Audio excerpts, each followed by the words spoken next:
This is part one of the story Tea. Tea. The hot tea was poured with great care into two small, fine cups. It was Japanese tea, the color of gold and lightly flavored with flowers. Two hands picked the cups up, one a man's hand, the other a woman's. The woman was laughing softly as she spoke.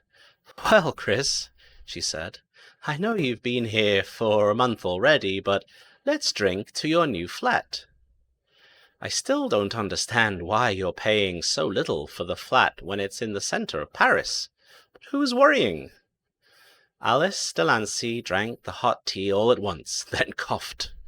It was too hot. Chris laughed. "You're supposed to drink tea slowly, Alice," he said, helpfully. "It's only sake, rice wine, that you drink quickly." "Now you tell me, after I've burned my mouth." Alice took out a small mirror from her handbag. She looked at her tongue. "Nothing to worry about," she said to herself. Then she closed her mouth, still looking in the mirror. The face that looked back was friendly, with blonde hair and a strong chin. Alice was 38 years old and one of the best writers' agents around. She took care of the business side of things for writers. Most of the people she worked for were travel writers, and among them was Chris Horton. He was only 26, but he had already written 2 bestsellers about his travels by bicycle in Ireland and Turkey. He had just finished cycling around France for his next book. So, of course, he wanted to write it in Paris. "So, how come a coffee lover like you is drinking Chinese tea?" "Japanese," Chris corrected her. "Sorry," Alice replied. "I'll bring my book on life in the East with me next time." "But you are writing about France, not Japan. At least, you were when I last spoke to you. I mean, you are going to write around France on my bicycle, right?" Chris Horton smiled. He was famous for traveling around on his handmade bicycle and writing about things that happened to him. His books were funny and described the places very well.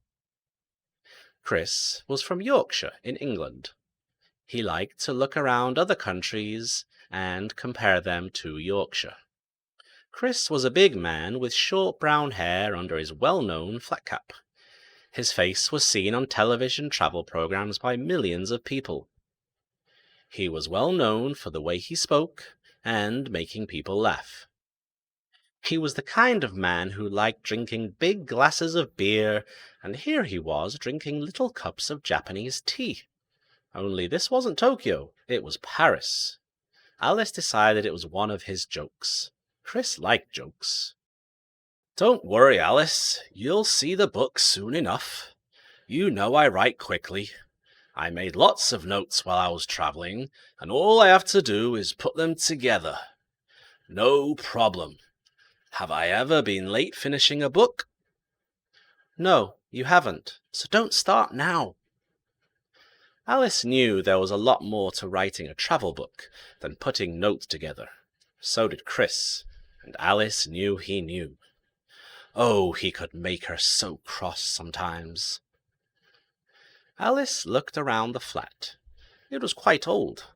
The place had been built more than 200 years before. It was in the center of Paris, just off the Boulevard Saint-Michel, close to the places where painters and writers often met. It seemed a good place to write in. Yet, even though the flat was comfortable enough, Alice didn't like it. She didn't know why. There was just something about it that made her feel uncomfortable. But there was no need to tell Chris that. He would only laugh. I'm thinking of traveling around Japan for my next book," Chris told her as he drank his tea. "I like the idea," said Alice.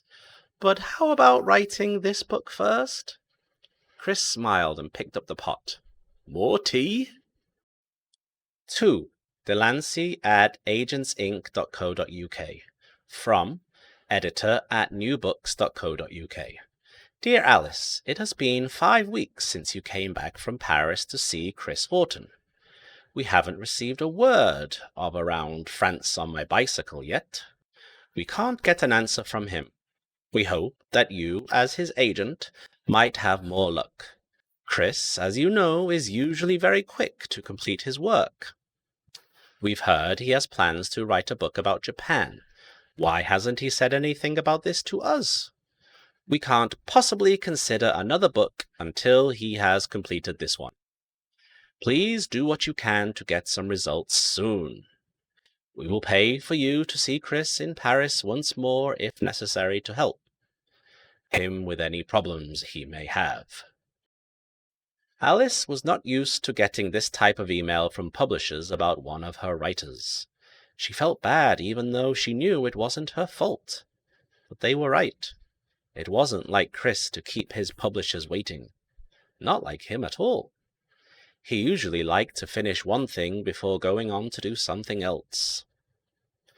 Alice decided she would have to talk to Chris again. She wanted to know just why he wasn't working on his book. There must be a reason. It wasn't late, so she decided to ring him. Chris answered almost immediately. Her conversation with him was over quickly. Chris was very pleased to hear from her, and sounded as happy as always. In fact, he wanted her to see his new flat. Again. Just wait, he said. You won't believe at what I've done to the place. It's just great. You'll understand once you're here. And that was it. No reasons why he hadn't finished his book. Nothing. Well, if this was one of his jokes, she didn't think it was funny. But Alice knew Chris, and he could never keep a secret. No, something was wrong, but what? Whatever it was had something to do with that new flat of his. She decided it was time for another visit. That is the end of part 1. See you in part 2.